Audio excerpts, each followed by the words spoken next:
I was 37 years old, homeless, and curled up in the back seat of my faded blue Honda Civic when a sharp knock on the window dragged me out of a restless sleep. For a moment I thought it was my mother again, her voice still echoing in my head like a curse. "I always knew you'd fail, Claire." But it wasn't her. It was a police officer. His flashlight sliced across my face, bright and cold. "Ma'am, license and registration." Just another parking violation, I told myself. Just another night trying to survive.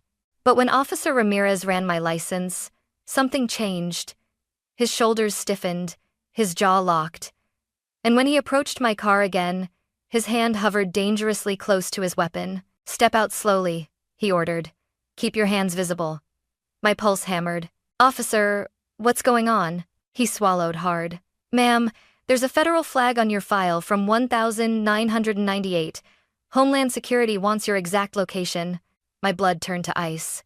6 months earlier, I would have laughed if someone told me I'd end up sleeping in my car. Back then, I was still Claire Dawson, 37, a project manager at a mid-sized interior design firm in Denver. Not rich, not glamorous, but stable. Safe. Or at least I thought I was. My family never let me forget I was the disappointment. At every holiday dinner, my mother, Linda Dawson, would give her usual backhanded compliments. "Claire works hard, for someone with her abilities. Not everyone can be like your sister, Megan." Megan, the golden child. Megan, the successful real estate agent. Megan, the daughter my mother wished she'd had twice. But I still tried. I kept showing up for birthdays, Sunday dinners, family barbecues, telling myself that if I tried harder, maybe they'd love me the way they loved her. I was wrong. The unraveling started on a Wednesday morning in April. I stopped by my mother's house to drop off some paperwork from Dad's old estate. She opened the door, looked me up and down, and sighed like my existence exhausted her. "What now?" she said, arms crossed. "Just need your signature," I said softly. "It's for the probate office." She signed without reading, thrust the papers back toward me, and muttered, 37 and still needing help. "I always knew you'd fail, Claire." The words stung, but they weren't new. They were just sharper than usual, like she'd been waiting to say them with extra venom. Later that week, my credit card was declined at the grocery store. Strange. I'd just paid it. I checked my account and froze. Thousands of dollars in charges I didn't recognize. Luxury items, restaurant bills, online purchases. I rushed to the bank. "Someone opened 2 additional cards in your name," the teller said gently. "In my name? When?" 3 months ago. Registered to an address in Englewood. Englewood. My sister Megan's neighborhood. A sick feeling crawled up my spine. I drove straight to her house, burst through the door, and found her and her husband, Jason Miller, sitting calmly at the kitchen island like they'd been expecting me. "Megan," I said, voice trembling. "Why are there accounts in my name?" Her eyes didn't even flinch. "It was just temporary. Relax." "Relax? You stole my identity." Jason smirked. "Oh, come on, Claire. You weren't using your credit anyway." I felt my mouth fall open. "You ruined my credit. I could be charged with fraud." Megan shrugged. "Well, maybe you shouldn't be so dramatic." I turned to leave, furious, shaking, but before I reached the door, my mother stepped out from the hallway. She'd been listening. "Claire," she said coldly, "don't be ridiculous. Megan and Jason are building a real life. Maybe help them instead of whining." I stared at her. "You're taking their side? They committed a crime." She stepped closer, face sharp as glass. "You won't call the police," she hissed. "You don't have the spine, and you don't have a place in this family if you try." That was the moment something inside me cracked. 3 weeks later, the lawsuit arrived in my name for failure to pay the charges Megan and Jason made. My job cut my hours because of financial credibility concerns. My landlord refused to renew my lease. And when I begged my mother to let me stay a few nights in the guest room, she looked me straight in the eyes and said, "You made your bed, Claire. Now lie in it." So I did. In the back seat of my Honda Civic. In parking lots and side streets. Alone with the echo of her voice following me everywhere. "I always knew you'd fail." If someone had told me a year earlier that I would one day know exactly which Walmart lots were safest to sleep in, which gas stations wouldn't call the cops, and which rest stops had cameras pointed away from the parking lines, I would have laughed. But by month 2 of living in my car, I knew all of it by heart. My Honda Civic became my bedroom, my kitchen, my closet, and on the worst nights my coffin. I lined the back seat with old blankets from Goodwill. I kept a cheap plastic bin filled with crackers, fruit cups, and bottles of water. Every morning, I brushed my teeth in the cracked mirror at a gas station off Colfax Avenue, pretending I was just passing through. But the truth was brutal. I had nowhere to go. Every time I thought I was getting used to it, something small would break me again, like trying to wash my hair in a public bathroom sink, while two teenage girls whispered behind me, "Is she homeless? I think so. Look at her stuff." I pretended I didn't hear, but I heard every word. Nights were the worst. There's a certain kind of silence that only exists in a deserted parking lot at 2 a.m. Heavy, hungry, waiting. Trucks rumble by, random footsteps echo. Sometimes men knock on windows. Sometimes they don't knock at all. I learned to sleep with my keys in my fist, pointing between my fingers like claws. I learned to wake at the slightest shift of sound. I learned to ignore the cold that bit through my thin jacket. But what I couldn't ignore was the voice in my head. Not mine. "May Toy, you always make everything worse, Claire. This is who you are. You were born to disappoint." Those phrases lived in my skull, louder in the dark. One night, after being woken up by a security guard banging on my window, I drove behind an abandoned outlet mall, parked, and broke down completely. I slammed the steering wheel until my palms hurt. "I'm not a failure," I whispered. But even I didn't believe myself. I thought about calling Megan. I even hovered over her contact. But I knew exactly what she'd say. I could hear her voice. "Claire, you can't make your problems my problems." Jason would laugh. My mother would say something sharp enough to slice skin. So I stayed quiet. Invisible. Like they had always wanted. My health began to slip first. I got headaches that lasted for days. My eyesight blurred when I was exhausted. And my chest grew tight from sleeping curled up in a car seat. Then the job offers slowed. Then stopped. One afternoon, I was sitting in a McDonald's using the free Wi-Fi when a woman approached me, smiling politely. "Hi. Sorry, are you okay? You seem tired." I forced a smile. "Just working." Her voice softened. "You've been here since morning." I didn't know how to answer. I felt exposed, like my homelessness was printed on my forehead. That night I cried until my throat burned. I whispered into the darkness, "God, please, I just need one break, one sign, something." But the only answer I got was the buzzing street lamp outside flickering like it was about to die too. Then came the night everything changed. A Tuesday, or maybe Wednesday. I'd lost track. The cold seeped into my bones as I pulled my jacket over my chest and tried to fall asleep. I didn't notice the patrol car until the red-blue glow washed over the inside of my Civic. Then the knock came. Sharp, authoritative. The knock that would tear the lid off my entire past. The knock from Officer Ramirez. The knock wasn't loud, but it hit me like a gunshot. I jerked upright, my heart slamming against my ribs. For a second, I had no idea where I was. Only when I saw the cracked dome light, the pile of clothes on the passenger seat, and the frost gathering at the corners of the window did it click back into place. The Civic. The parking lot. Another night of trying to survive. I wiped the condensation from the glass with my sleeve and froze when I saw the uniform. The officer's flashlight swept across my face, bright enough to sting. "Ma'am," he said, voice firm but not unkind. "Roll down your window, please." I cracked it open an inch. Is everything okay?" "It's 1:47 a.m. This lot is closed after midnight. License and registration. Just a parking violation," I told myself. I'd had worse nights. My hands shook as I fumbled through my purse, but I forced a smile when I handed him the documents. He nodded and walked back to his patrol car. I watched him in the mirror, the way his silhouette glowed blue-white as he typed into his dashboard computer. I'd seen this a dozen times. Officers always checked if I had warrants, unpaid fines, anything to justify making my night worse. But this time, something was off. He leaned closer to the screen, squinted, typed something else. Then he went very still. I saw his posture shift, shoulders tensing, head tilting like he was reading something he couldn't believe. He looked at the monitor again, harder this time. Then he stood up straight. Too straight. He pressed the button on his radio. The calmness in his voice was gone. "Dispatch, this is Unit 8. I need you to confirm a federal notation on a civilian file. My stomach flipped. Federal? He spoke again, short, quick sentences I couldn't hear, but when he stepped out of the patrol car and started walking toward me, the air changed. His hand hovered near his holster, not grabbing it, but close enough to terrify me. "Ma'am," he said, stopping a few feet from my window. "I need you to step out of the vehicle. Slowly. Keep your hands where I can see them." My throat closed. "Officer, what did I do?" "Just step out, okay? Nice and easy."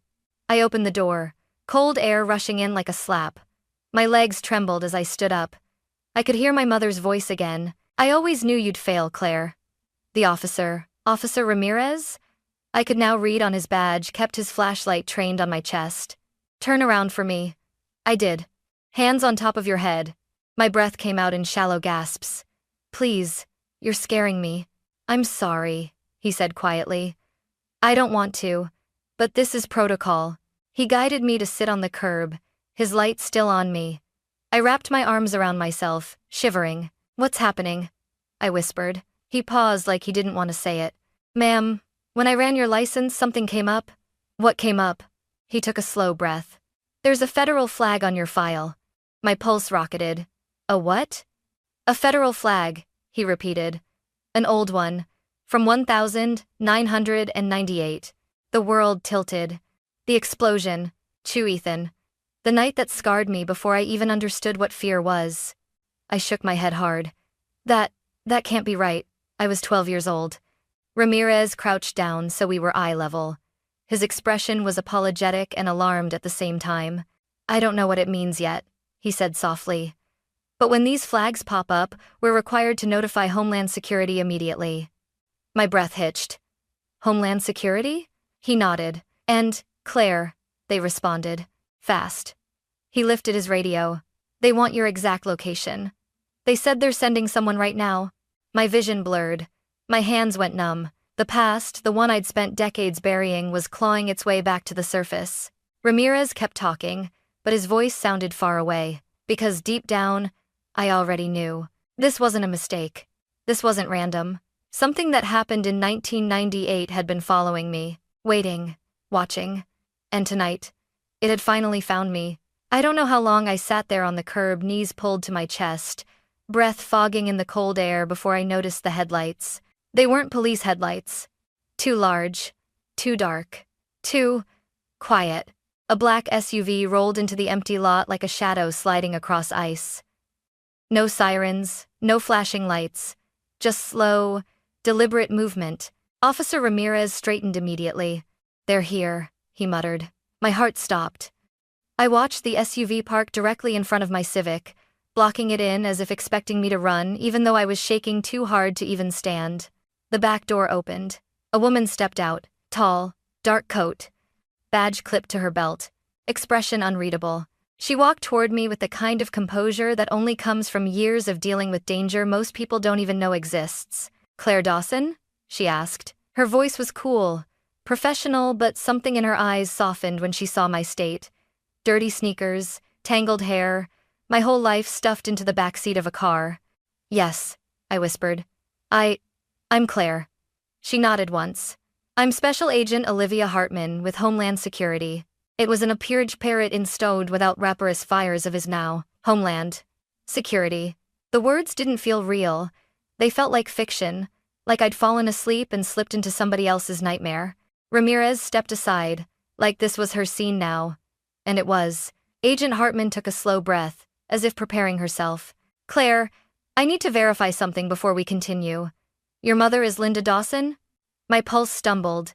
"Yes. And your maternal uncle was Ethan Walker?" My entire body went still. A memory slammed into me, one I'd buried so deep I thought it had died. A fireball, screaming. My mother dragging me away. Red and blue lights swirling across broken glass. I felt like I was 12 again. "H. How do you know that?" I whispered. Hartman exchanged a brief glance with Ramirez before continuing. "May we speak inside the vehicle?" she asked. I frowned. "Inside my car?" She nodded. "It's more private, and this conversation needs privacy." Against every instinct screaming in my skull, I followed her to the Civic. She slid into the passenger seat. I took the driver's side. Ramirez hovered outside. Hartman opened a reinforced tablet and typed in several credentials. After a moment, she turned the screen toward me. A photo appeared. It was Uncle Ethan, young, uniform crisp, eyes kind. I slapped a hand over my mouth. That's him. He was my favorite. Hartman nodded. He wasn't just military personnel, Claire. He worked in classified operations for a defense contractor that collaborated with federal intelligence. In 1998, Ethan uncovered evidence of internal data leaks involving experimental technology the government desperately wanted to protect. Kriegers. In need Johnstead. Which, the why aster getting to do, my eyes widened. He never told us, I whispered. He couldn't, she replied. And that secrecy got him killed. A cold wave crawled down my spine. Killed? They said it was an accident. Hartman tapped the tablet again. A photo appeared from a crime scene. Twisted metal. Burnt earth. A vehicle explosion. I saw the corner of a child's pink jacket in the frame mine. I felt sick. Is that from that night? Hartman's voice softened. Yes, you were there, Claire. You witnessed the aftermath. A tremor shot through my hands. I remember the fire, I said. I remember Mom pulling me away. She said a gas tank blew. She said it wasn't safe to look. Hartman hesitated. Your uncle left a note for his commanding officer. A contingency plan, in case he didn't survive. In that note, he wrote that if anything happened to him, a protective notification flag should be placed on someone he trusted. Someone he trusted? My voice cracked. You mean, me? She nodded. He believed you might be targeted or used one day. He insisted Homeland Security be alerted if your life ever showed signs of severe distress. A chill shot through me. Severe distress? Like being homeless? Like being financially sabotaged? Hartman corrected quietly. Like being isolated. Like losing your housing abruptly. Like someone systematically dismantling your stability. My breath caught. Someone systematically dismantling my life. Megan. Jason. Mom. Hartman slid another image onto the screen. A grainy photograph taken in 1998 outside a warehouse. A woman speaking to a man whose face was partially hidden. The woman was my mother. I recoiled. No, that's not. It's her, Claire. Hartman said gently. Linda Dawson had access to financial databases at the company where the leak originated. We believe she was manipulated, or paid, to move files. We also believe Ethan confronted her the night he died. My pulse thundered. My mother? She wouldn't. Hartman shook her head. We're not accusing her of murder. But Claire, there are patterns, risks, motives. I felt the air leave my lungs. My mom ruined my credit, I whispered. She defended my sister and Jason when they committed identity fraud. She kicked me out. She didn't want me near the family anymore. Hartman's voice dropped. We think she feared you might uncover something from the past.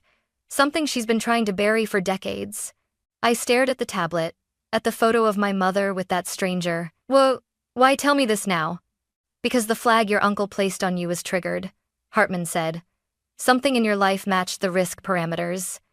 My voice cracked. Being homeless? Being betrayed? No, she said softly. Being targeted. The words hit so hard my vision blurred. You are not here by accident, Claire. You were pushed here. And as her words sank in, I realized everything, every betrayal, every financial blow, every cruel dismissal, wasn't just cruelty. It was a cover-up.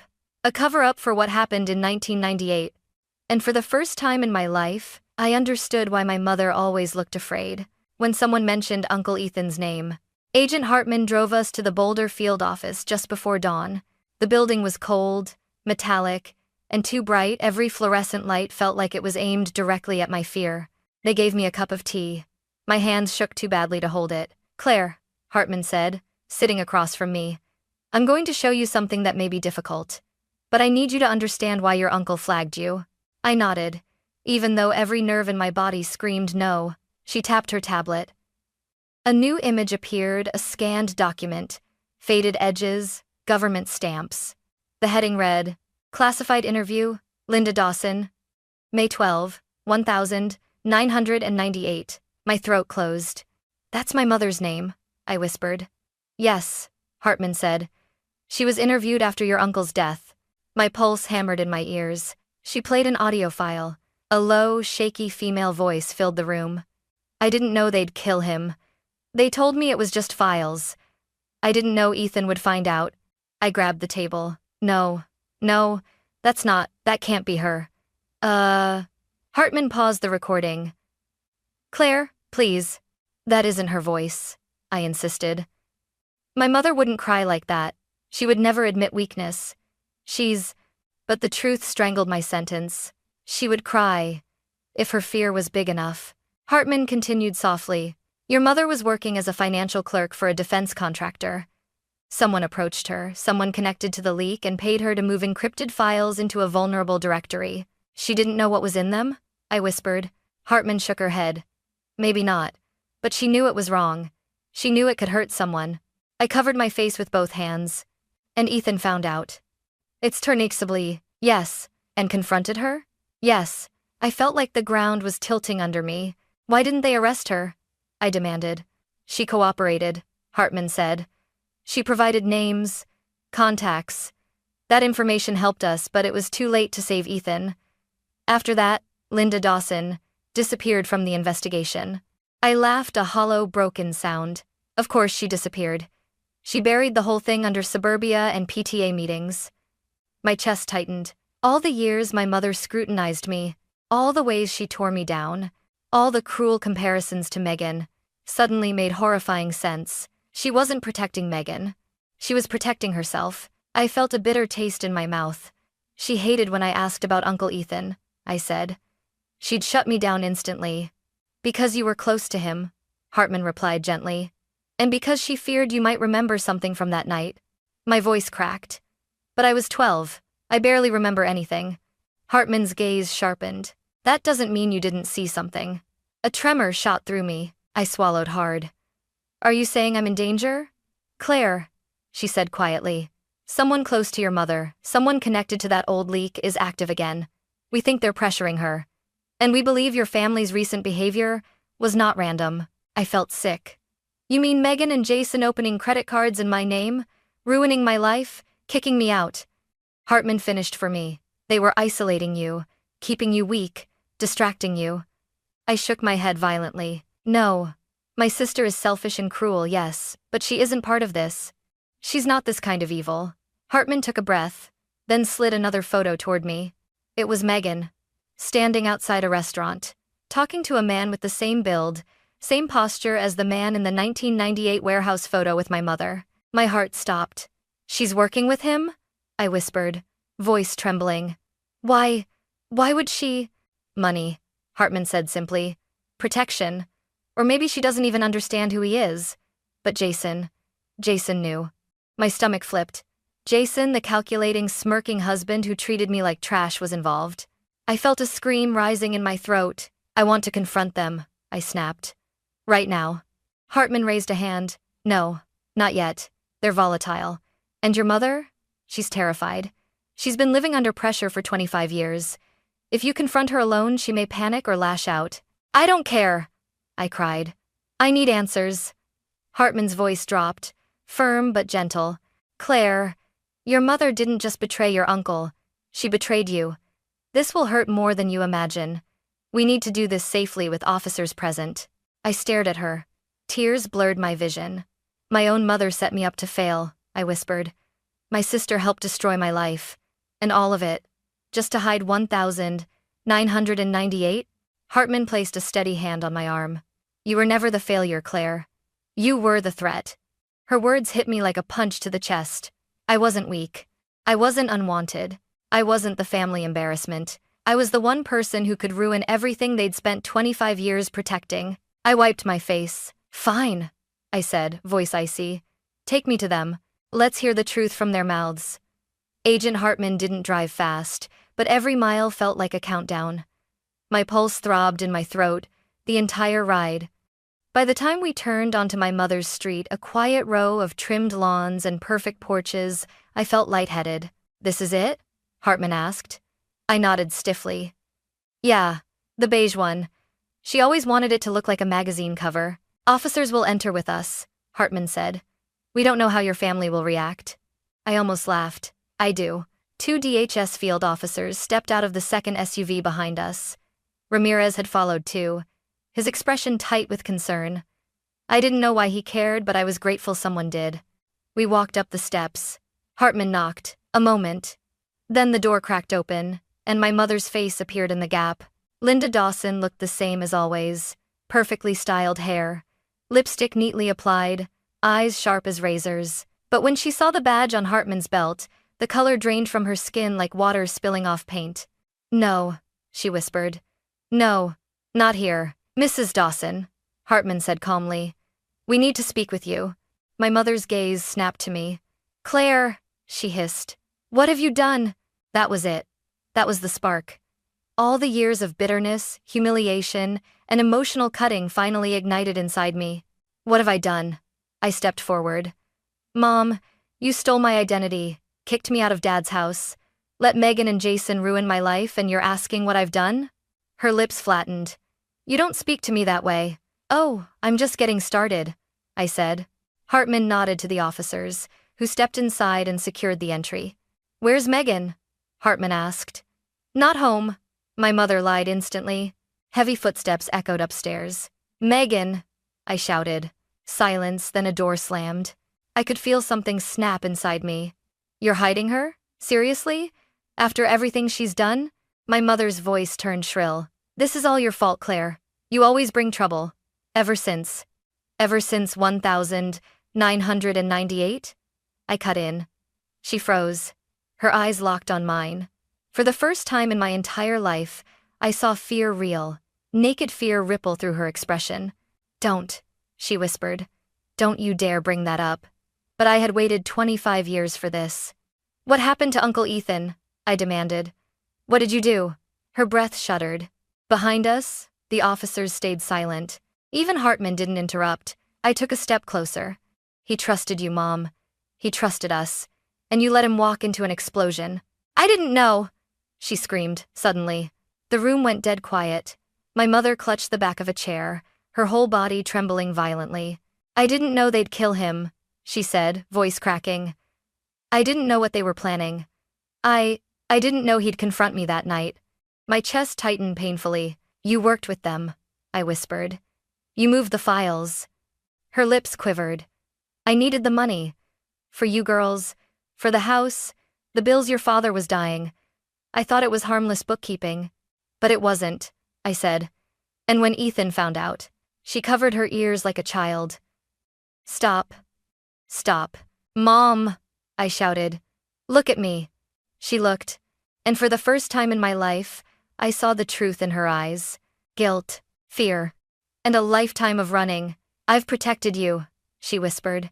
"I've protected this family for 25 years. "You didn't protect us," I said. "You destroyed me." Footsteps pounded down the stairs. Megan appeared at the bottom step, hair tousled, mascara smudged from sleep or crying. She glared at me like I was the intruder. "What the hell is going on?" Hartman turned toward her. "Megan Dawson, we need to ask you about financial documents connected to..." Megan threw up her hands. "Oh my God, Claire, really? You brought the feds to Mom's house?" "Megan," I said quietly. "Tell the truth," she scoffed. "For what? You're the one who can't handle life. You always make everything dramatic." Jason appeared behind her, sleepy but stone-faced. When he saw the officers, he stiffened. "Jason Miller?" Hartman asked. "We have questions for you regarding contact with..." He cut her off. "That's enough. We want lawyers." I stepped toward them. "Megan, did you use my name to open credit lines because someone told you to? Or because you wanted to ruin my life?" She flinched, not physically, but in her eyes. Jason's jaw clenched. "Don't answer that." But Megan's voice cracked. "They said it would help us," she whispered. "They said you didn't matter." "My God," I breathed. "Mom told you that?" Silence. My mother's face was twisted, guilt and rage battling inside her. Megan continued, voice trembling now. "They said if you stayed out of the family's business, everything would be fine." "The family's business?" I spat. "Covering up a federal crime? Protecting the man who approached Mom in 1998? The same man you're meeting now?" Megan's head snapped up. "You don't know anything." "We know," Hartman said sharply. She tapped her tablet. A photo projected onto the wall. Megan, standing beside the same man from the 1998 photo with my mother. My sister's face turned chalk white. Jason whispered, "Megan, what did you do?" Megan shook her head rapidly. "I didn't know who he was. He said he could help us get rid of Claire's debts, fix things, protect Mom." "Protect Mom from what?" I yelled. "From me? From the truth?" My mother burst into tears. "I was trying to save us," she sobbed. "If the truth came out, we'd lose everything. I couldn't let that happen. I couldn't let you." "Let me what?" I cried. She lifted her face. "Let me see the truth? Let me speak? Let me exist?" Her lips parted. "Let you remember." The room spun. "Remember? Remember what?" And then it hit me, hard, like a door of memory slamming open all at once. I did remember something. Something from 1998. Something my mother never wanted me to speak out loud. I staggered back, but the memory wasn't clear yet. Only one thing was. My family didn't betray me because I was weak. They betrayed me because they were terrified of what I might remember. Everything after my mother's confession blurred into motion, officers speaking into radios, Hartman issuing rapid commands, Megan sobbing into her hands while Jason paced like a trapped animal. But inside my skull, a single word kept echoing. Remember. Remember what? Hartman placed a gentle but firm hand on my shoulder. "Claire, we need to go. Now." "Where?" I whispered. "To the warehouse," she said. "The one from 1998. It's not was never day." My lungs tightened. "The one that exploded?" She nodded. "We believe your uncle hid something there before he confronted your mother. And we believe the man who's been pressuring your family has been looking for it ever since." My legs went numb. "Claire," Hartman said softly. "You may have seen something that night, something we need." I didn't want to remember. I'd buried that night so deeply that even my dreams couldn't reach it. But a small, trembling part of me knew the truth. Some memories don't die. They wait. The building looked smaller than I remembered. Maybe because the last time I saw it, it was on fire. 27 years ago, I stood in this exact spot, my pink jacket sleeve melted from the heat while Uncle Ethan's car burned like a sun collapsing. I shivered as Hartman led me inside the taped-off ruin. Officers scanned the area, flashlights cutting through dust and darkness. "Claire," Hartman said, handing me a flashlight. "Walk me through the night. Anything you recall, no matter how small." I swallowed hard. My mouth felt dry as ash. "I remember Mom yelling," I whispered, "telling me to get back in the car." "What else?" "I remember a man," I said, eyes narrowing as images flickered in my mind like broken film. "Tall, gray jacket." He was shouting at Uncle Ethan. "Something about leaking files." "What did Ethan say?" Hartman asked tightly. I closed my eyes. Voices rose inside my head, distorted, static-filled. Then, suddenly, one sentence cut through. "I already told the feds. It's over." My eyes snapped open. "I remember," I whispered. He said, "I already told the feds. It's over." The man grabbed him. They struggled. Then there was a flash. Not from the explosion. No. Something else. I walked toward a half-collapsed shelving unit drawn by instinct more than memory. I pushed aside a charred metal panel, and there it was. A hidden steel case, rusted but intact. Hartman exhaled sharply. Good God. 2 gloves, a set of old ID cards, a data drive, and 3 small black notebooks wrapped in plastic. Hartman opened one notebook and her jaw tightened.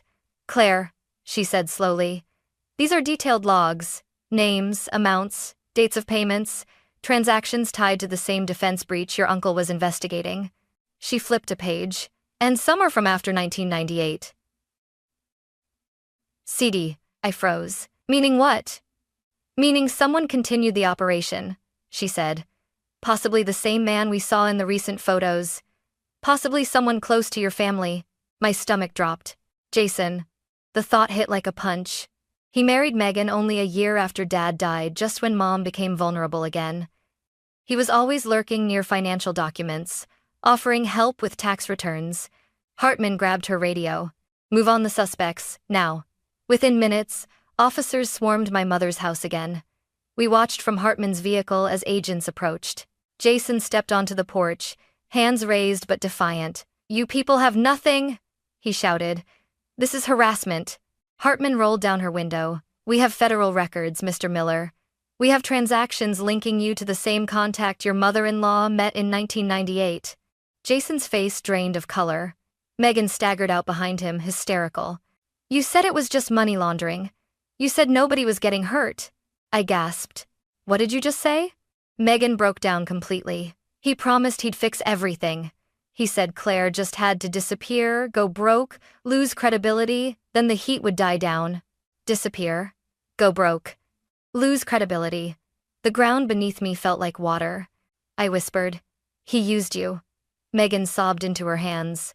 Claire. I didn't know. I swear I didn't know. Jason lunged as officers cuffed him. You don't know what you're doing. You're messing with powerful people. People like who? Hartman cut in.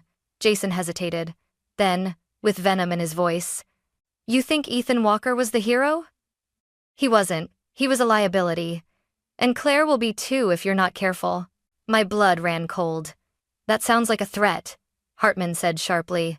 Jason laughed, a sharp, ugly sound. You have no idea how deep it goes. The officers shoved him into the back of the SUV.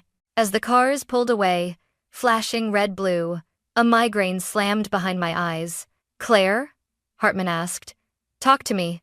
I see something, I whispered. From 1998. Something I forgot. What is it? I pressed a hand to my forehead. I wasn't just standing outside the warehouse, I said slowly. I was closer. Uncle Ethan pushed me behind a crate. He told me to stay down. What else? Hartman urged. I saw the man pull something from his jacket. A device, small, square. He placed it under Ethan's car. Hartman inhaled sharply. An explosive trigger, yes. And then... I choked out. The man looked directly at me. Straight at me. He saw me. I speeding of the pulse of his expressions. Do you recognize him now? My voice trembled. He's older, but yes. I saw his picture in Mom's folder. Hartman's entire expression shifted. Claire, your testimony just broke a 27-year federal cold case. I staggered back against the hood of the car, breath shaking. Everything I lost, I whispered. My home, my job, my family, all of it. Hartman nodded. It was never because you were weak, Claire. It was because you were the witness. I wiped my eyes, trembling. I wasn't the family failure. I wasn't the burden. I was the threat they couldn't silence. Not then, not now, not ever. The next 48 hours moved like a storm in fast forward. Federal agents raided the man's safe house, the same man who once stood with my mother in that 1998 photo. The same man who planted the explosive under my uncle's car. His real name wasn't what he told my family. He'd been using aliases for decades. He was arrested before sunrise. Jason was charged with obstruction of justice, conspiracy, and aiding a federal fugitive. Megan was charged with fraud and identity theft. My mother, Linda Dawson, was not arrested, but she was taken in for extended questioning. I didn't go with her. I'd spent my entire life holding her hand through storms she created. Not this one. I sat in a quiet DHS waiting room long after everyone else had left. The fluorescent lights buzzed overhead. My clothes smelled like the inside of a car. My nails were chipped from months of stress. My face felt hollow, fragile. Agent Hartman approached and sat beside me like we'd known each other for years. You holding up? She asked gently. I let out a breath. I didn't know I'd been holding everything I thought I knew about my family. My voice cracked. It wasn't real. It was real to you, she said. And that makes the betrayal even worse. I wiped my eyes. Do you know what hurts most? I whispered. Not that they used me, not that they destroyed my life, but that I believed them. When they told me I was nothing, Hartman's expression softened in a way I hadn't seen before. Claire, she said, you survived something most people would never recover from. You remembered what mattered. You stood up to them. You told the truth. She paused. That makes you the strongest person in this entire case. For a moment, I just stared at her. No one had ever said something like that to me. Not once. Not even Ethan. And suddenly, the first breath of freedom in years filled my chest. Later that afternoon, Hartman slid a folder across the table. You're entitled to federal victim restitution, she explained. and whistleblower compensation for the information your uncle hid, and your testimony that closed the case. I blinked. What does that mean? It means, she said with a small smile, you're no longer homeless. Inside the folder were numbers I couldn't process at first, enough to pay off every debt Megan and Jason left in my name. Enough for a small home, enough to start again. Claire, she said, you were never meant to live out of a car. Your uncle made sure of that. Tears flooded my eyes. Thank you, I whispered. For everything. You thank me by rebuilding your life, she replied, and living it the way Ethan would have wanted. I have to do Sal's Ninkrups. It is not made bust Harmon. A week later, DHS arranged a final supervised meeting with my mother. She looked older, smaller. Her hands trembled in her lap. Claire, she said softly, I know you hate me. I swallowed hard. I don't hate you. Her eyes filled. Then why won't you come home? Home? I said, almost laughing. Mom, I never had a home with you. She flinched. I loved you, she whispered. You feared me, I corrected. You feared what I might remember. You feared what would happen if the truth got out. Her lips trembled. I was trying to protect myself. I know, I said quietly. But you didn't have to destroy me to do it. A single tear slid down her cheek. What happens now? She asked. I took a breath. You get help.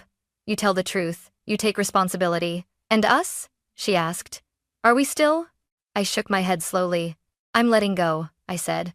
But I'm not going back. Her shoulders sagged. She nodded. I walked away without turning back. For the first time in my life, she didn't call after me.